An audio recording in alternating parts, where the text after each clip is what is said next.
What does that look like? And do you see a high success rate and maybe some tips in the online dating world? Yeah, so here's the problem with online dating is they're setting you up to be single forever. So, and there's actually a bunch of lawsuits going on right now because it's like the thank you next culture, right? Where there's always going to be somebody hotter, there's always going to be somebody richer, there's always going to be someone more charismatic, funnier, whatever you're looking for, you're always going to be able to find somebody and you get addicted to it. And I've literally seen it before, heard about it. People are on their dates and they're on the app texting somebody else while they're on a date because it's like so addictive. And so that's the issue with the online dating. But that being said, I have heard success stories from it. And so people have found success with online dating. I think the secret of being successful with online dating is if you do meet somebody and they're awesome and you're having a great time and you really like them, cancel the app. Like, get off of it Mm, because mhm. it's This is so good. addictive. Yes. Yeah. Oh man, that's so true. So would you say overall that online dating, what do you think has had a more net negative impact? Online dating apps or platforms like Instagram? Oh, huh. Yeah, they Or like both they definitely. both would definitely hurt hurt the Well, relationships this in is the thing society. too, is like now with AI, it's girls and guys are like posting AI pictures that aren't even themselves. And so people are like literally attracted to an AI, like a bot, and then they're like, "Oh, well, this girl doesn't look like her pictures." Well, of course not. She's not a robot. Like so that's I mean, like Instagram is tough because everybody's using filters and I'm guilty of it too. Like I'm like, oh, I look so much better with the snatched filter. Like we're all using it. Like let's be real about it. But like when you meet them in person, you don't look exactly the same. And so that's really doing a number, I think, on dating in general.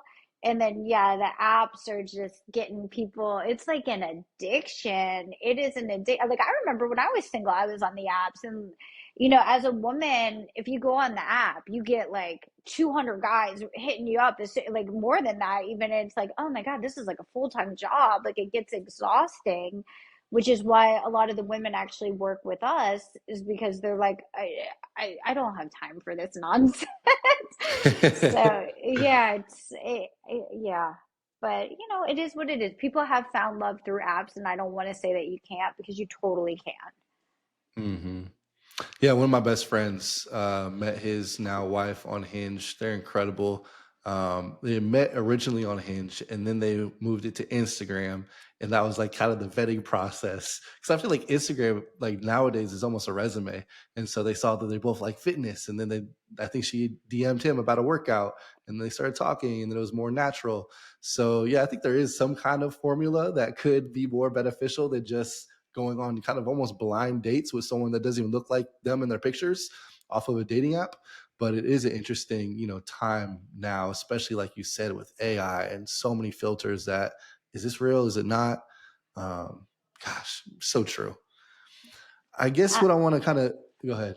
oh yeah, well I will say this, like your story made me think of this. So scientifically proven, when we have things in common with a potential partner, they become more attractive. And the more things you have in common with a partner, the more attractive they become. And if you have absolutely nothing in common, then they're not as attractive. Yes. Totally, I mean, it totally makes sense. Um, this is a side question I have for you because I've been in this situation, but a lot of my friends are also in this situation. Like you said, especially on apps or even on Instagram, if you reach out to a woman, especially if she's attractive, she's having so many people reach out and hit her up, right? So she's overwhelmed. She's got a lot going on. But when do you know? There's obviously the obvious, like if she doesn't respond to you for, a certain amount of time, like leave it alone, she's not into you. But is there a time where it's like, all right, maybe she's just busy and you should not keep pursuing? Or like, is there some kind of, I want to say a formula because for me, I'm entrepreneur brain. Everything's a framework or a formula. That's not how relationships really work. But in the sense of, I guess what I'm trying to ask is, hey, you reach out, she doesn't reach back out to you. So is there a certain time where you just know, hey, this is not someone that's interested in you, even though maybe you matched or there was conversation in the beginning? Yeah, I mean, I think communication is key in any relationship. So even if it's like not even a relationship, it's like a new budding thing. And if she's not responding back and you're looking back at your text and like you're always the one texting and she's just responding back with like one word or something, okay, women like a chase. And when it's too easy, and I see this all the time with my clients, they get uninterested. So I had a client that was literally, he was he was like had a great date with this girl and they were super happy with each other, and then he ruined it between then and the next potential date because he was texting her, oh, can you meet on Tuesday? I made a reservation here, I sent some flowers, I did this, I did that, and why aren't you getting back to me, blah, blah, blah. And it's like, that's the anxious preoccupied, and girls hate that.